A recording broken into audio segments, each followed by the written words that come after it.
Hello and welcome back to a Method to the Madness Breaking Bad edition. I'm your host Patrick, and joining me as always is Mitchie. Hello. And this week we are covering Breaking Bad Season 1 Episode 7. The season finale sees Walter's dealings with Tuco come to somewhat of a violent head. Yeah, very violent. Very fucked up. Alright, you want to take us through that plot summary, Mitchie? Yeah, sure. A no rough stuff type deal.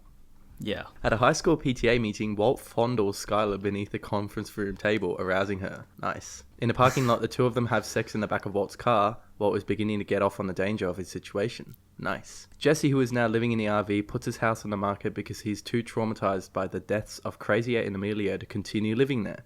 Walt tells him about the deal with Tuco, but Jesse says producing 2 pounds of meth a week is impossible. His Smurfs, people who supply him the pseudoephedrine needed to cook the meth, can only supply so much a week. Walt and Jesse meet Tuco and his men at a junkyard where they hand him approximately half a pound of meth. Tuco is furious that Walt's end of the bargain was not kept and pays him only $17,000. He gives Walt another chance next week, but Walt says he still wants the $70,000 Tuco promised up front, despite not having the goods. Tuco agrees, but threatens dire consequences if next week's quota is not met. To make up for it, Walt promises to have 4 pounds of meth at the next meeting. So, after the impression Walt made with Tuco, imagine just like, this is a really scary situation, just showing up with like this tiny little baggie of meth. Yeah. It's like really unfortunate, and I love Jesse's apprehension. He's like, "No, I'm no pussy." But then he doesn't actually realize how little meth he's got. Like, and what I find it funny is that the whole conflict of the last episode was because Tuco wanted to take the meth but pay them later, and now Walt's doing the exact same thing. Yeah. He's like, "I want to take the money now, but I'll pay you the meth later," and it's just like, they're happy to do that. He's happy to do that then, but then last episode, they didn't want to do it. It's kind of a little bit hypocritical. Maybe it's in Tuco's interest to have people owe him money, I suppose, because then he can like coerce them into doing other shit. Yeah, true. Yeah. And this is where the blue meth story starts, isn't it? This is where that's where right. you need to cook it another way because you need what did they get, like cough tablets or some shit? Yeah, something like that. Yeah, and they take the pseudoephedrine, or whatever, how the fuck you say it, whatever, out of it to get it, and yeah, they can only get a certain amount, I suppose, because otherwise it's sus. So this beginning scene when they're at the school meeting, as we've been talking about, like, it's just everyone takes such an enormous amount of pity on Walter to the point where it suits him well because no one suspects him. Even though, like, as an audience, it's really tense because it seems really obvious that obviously he's the culprit that stole the meth equipment. You know, he's the one who had keys to it and shit. But, the fact that no one even suspects him, and they're like, in fact, they're like, oh, we want to thank Walter for coming down because, he's such a feeble man. That's something to applaud. So, the trope of, like, how gangsters are always ladies' men. They always get women left and right. Yeah. And I think this, like, when he starts fondling Skylar, this is meant to be like a spin on that. Like, Walter comparing him to a criminal is like, Walter is in his own way, and then the fact that he doesn't get with women, he gets with his wife, but it's still like a kind of I think it's a spin on that trope. Yeah, okay, that makes sense because prior to that, they don't seem very active. Yeah, given by the end of the first episode. So yeah, okay, that makes sense. Yeah, and he's kind of badass. Yeah, he is. Yeah, I guess. Although he's breaking the law and murdering people, but I remember what I was gonna say. I was gonna say that like it's interesting how, like what you were saying before about him being a feeble character and people feel sorry for him because he has the cancer, but the cancer is also the reason that he's dealing the meth, and it's sort of like an interesting like. The cause for why he's doing it is also the reason why he's getting away with it. It seems to be like in his favor a lot of these circumstances. Yeah. Next paragraph. At Skylar's baby shower, Marie presents her with an expensive white gold baby's tiara. This seems to irritate Hank. In the yard, Walt and Hank have a philosophical conversation about the dividing line between legal and illegal behavior. That night, Walt tells Skylar that he's planning to spend a weekend at a holistic medical clinic after she expressed desire for alternative therapy. In reality, Walt is cooking meth with Jesse. Skylar goes to return the tiara and is detained in the store. It turns out that Marie stole it, but Skylar matches her description. She pretends to go into labor, persuading them to let her go. So, man, I really love this conversation between Hank and Walt about the illegality. It's it's a great dynamic. You know, it just highlights just how good of a foil they are for one another, how they reflect each other's qualities as characters and stuff. Yep. Yeah, good storytelling. Yeah, I really like that story too. But what I like about it is that both sides seem pretty reasonable about it. Like, Walt's just kind of like playing with fire, I suppose, probing at this kind of idea, like, you know, like playing with a DEA agent, you know, the kind of person his enemy really of what he's doing right now, and he's getting that point now where he has the confidence to do that. But I like what Hank, his response is too. It's not completely like against everything, because he also spots out the fact that sometimes illegal drugs can be quite wrong as well. Okay, meth used to be legal at one point in time, and it kind of gives a little bit more, you know, likability to the characters. They don't have their concrete views on, like, you don't see Hank as just this super like kind of, oh no, all drugs are bad kind of thing, because at the end of the day he is breaking the law by smoking those cigars, and it seems a little hypocritical, but at the same time it's a reflection of his humanity. Yeah, I love how you know, up until this point, Hank has a very flippant attitude about most things. He's a joker, you know. And then in this scene, we see like a bit of his resolve, a bit of his conviction. Yeah, which I love. Yeah. I like the bit in the party when Walt Jr. is filming everything on the hand cam. Yeah, and when Walt speaks, it's kind of a little bit, it's moving, because you know that he's such a, you know, he ends up being a kingpin, all this and that, and he's kind of a notorious person who's quite evil, really.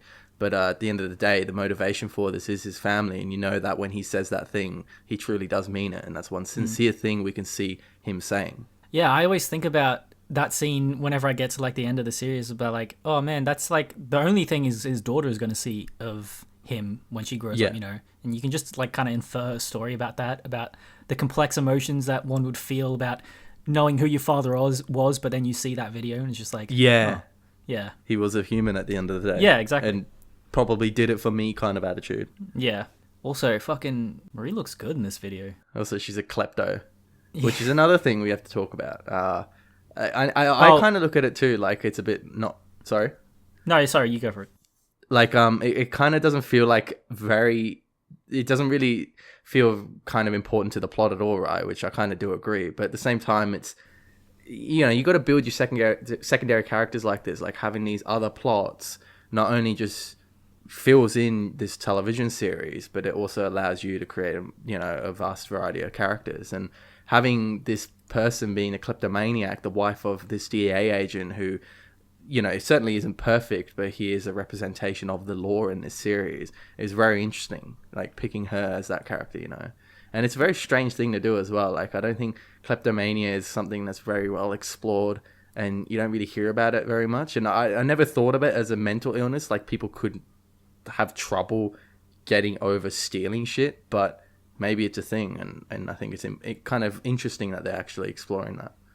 Yeah, it's an interesting little mini parallel to like Walt's journey, I suppose. Exactly. Yeah. They're breaking the law, and well, Hank, knowing that she's a shoplifter and could go to jail for it, is happy to kind of overlook it for the sake that she gets therapy, which doesn't get revealed till next episode. Next paragraph? Sure. Walt has a plan to manufacture the meth using different precursors and gives Jesse a list of chemicals and equipment to acquire with the cash fronted by Tuco. Jesse gets almost everything Walt requested except methylamine, which is kept tightly controlled. Jesse knows of a chemical warehouse where there are men willing to steal and sell the methylamine for $10,000. Walt decides they will steal the methylamine themselves by using the aluminium powder in Etch-a-Sketches to make thermite.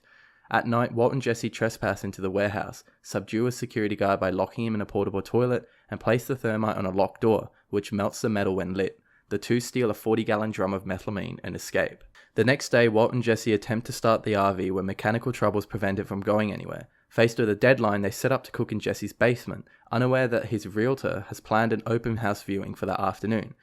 Jesse guards the door to the basement while Walt synthesizes the chemicals, and once a man asks to see the basement, Jesse demands that everyone leave. When Walt arrives back home, he learns of Marie's theft and wonders if Skylar would ever turn him in for a crime.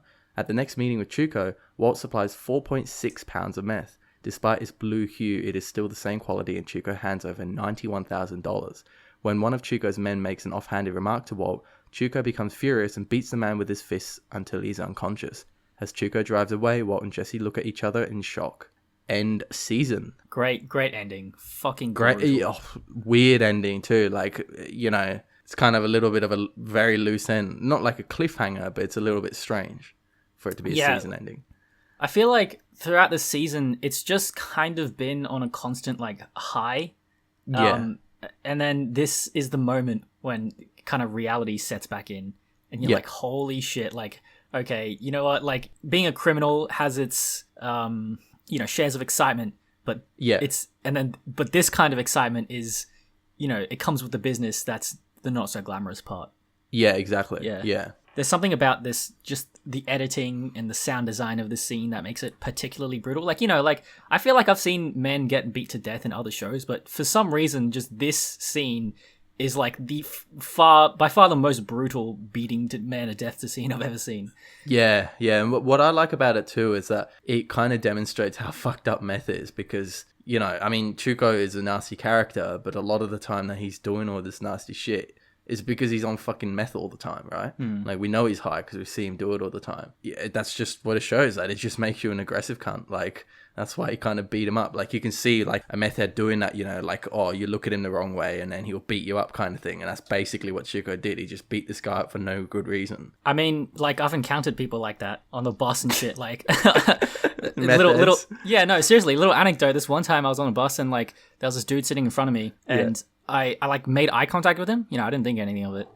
I just kind of looked out the window, and then he was like, just kept looking at me for the entire duration. And then at one point he was like trying to punch me and shit. I was like, holy crap, like, I need to get off this fucking bus. Yeah, it was like he was trying to start a fight, and his girlfriend was like kind of trying to hold him back, but not really. Like, she looked just as scared as me. Like, she was obviously, no, I won't go too deep into this, but it seemed like a kind of, you know, like, fucked up predatory relationship. Anyway. Yeah. So my point is that shit is real. Like, that paranoia.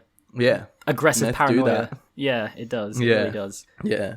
Also, we get our first heist in this, the methylamine barrel steal. And it's just great because it's just full of comedy. That's pretty much it. Like, wearing those shitty ski masks, which are like, I don't know what they are, beanies with the holes cut in them. And then the fucking locking the guy in the toilet and shit. Like, it's just funny. It's good shit. It's like classic Breaking Bad, you know, like, despite all the bad stuff that's going on around this and the seriousness of the topic at hand, they still manage to integrate so much comedy into it. Yeah, it all somehow works out though. It does, yeah. And it's what I was saying, I think in episode 5 is when, or last episode, when in the beginning of the series, they're really fucking incompetent at criminals. But, you know, the heist that they pull off later, like the train heist, for example, is pulled off with an insane amount of competency, and they're really thorough with, like, you know, what the plan is and stuff like that. And here, they didn't have a plan besides, you know, breaking the door down. Yeah. Yeah, basically. They had no idea what was going on. Yeah. So again, I just love that. Also, the open house. How good is that? Just another extra thing to throw in there for the purpose of suspense and tension. It's just, but it's also really funny. Yeah, I mean, I was wondering why Jesse suddenly was like, oh, let's cook in my house. But I guess if he was selling it, then it doesn't really. Well, they had a deadline of getting it to Chuko, and they owed him money. So you know, at some point you got to budge on those kind of things. If some murderous fucking meth addicts is going to kill you. But as we see, it kind of backfires, doesn't it? Comes back to haunt him. But I think that's it for this episode. Do you have anything else? Yeah. No. All right, cool. Join us next episode then. Season 2, episode 1. Yeah. See you later. Junkyard. Let me guess, you picked this place? What's wrong with it? It's private. This is like a non-criminal's idea of a drug meet. This is like, oh, I saw this in a movie. Ooh, yes. Look at me. So where do you transact your business? Enlighten me. I don't know, how about Taco Cabeza? Half the deals I've ever done went down at Taco Cabeza. Nice and public. Open 24 hours.